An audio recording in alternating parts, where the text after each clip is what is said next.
అందరికి నమస్కారం.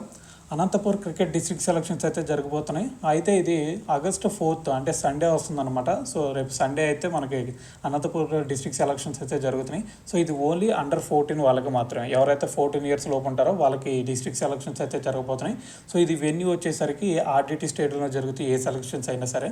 మరి దీనికి మీరు తీసుకెళ్లాల్సినవి ఏమైనా ఉన్నాయా అంటే మీరు మీ ఆధార్ కార్డు తీసుకెళ్లాలా, అంటే మీ పిల్లలు ఎవరైతే ఆడుతున్నారో వాళ్ళ ఆధార్ కార్డు తీసుకెళ్లాలా, దాని తర్వాత డేట్ ఆఫ్ బర్త్ సర్టిఫికేట్ తీసుకెళ్లాలా, స్టడీ సర్టిఫికేట్ తీసుకెళ్ళాలి, దాంతోపాటు మీ క్రికెట్ కిట్ తీసుకెళ్ళాలి. మరి అయితే ఇక్కడ ఓన్లీ బ్యాట్స్మెన్కి అయితే క్రికెట్ కిట్ అయితే మొత్తం తీసుకెళ్ళాలి. లేదంటే నేను ఓన్లీ బౌలర్గా మాత్రమే ట్రై చేస్తున్నాను అని అనుకుంటే మీరు బాల్ తీసుకెళ్ళకపోయినా పర్లేదు. సో ఎందుకంటే ఆర్డిటీ కాబట్టి వాళ్ళే ప్రొవైడ్ చేస్తారు మ్యాక్సిమం. సో మీరు రిజిస్ట్రేషన్ ఫీజు ఎంత ఉంటుంది, సంథింగ్ ఒక 100 రూపీస్ తీసుకుంటే. సో అది కూడా లేకపోవచ్చు. సో అయితే ఇది రిక్వైర్మెంట్స్ అయితే ఇవి. సో దీంతోపాటు వైట్ అండ్ వైట్లో ఖచ్చితంగా ఉండాలి. దాని తర్వాత షూ కంపల్సరీ.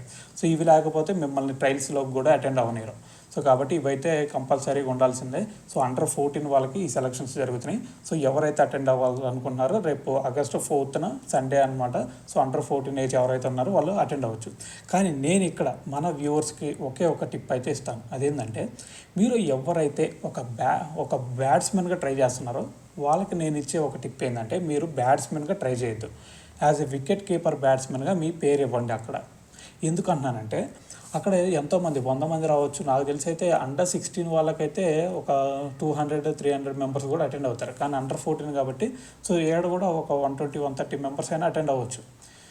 సో అయితే ఈ 120-150 మెంబర్స్లో అక్కడ చాలామంది బ్యాట్స్మెన్స్ ఉంటారు.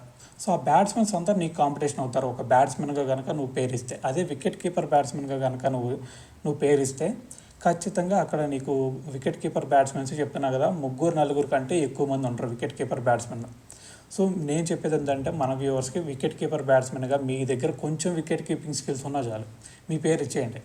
సో ఆ నలుగురిలో మీరు సెలెక్ట్ అవ్వడం చాలా ఈజీ. ఎందుకంటే ఇక్కడ కాంపిటీషన్ తక్కువ ఉండేది.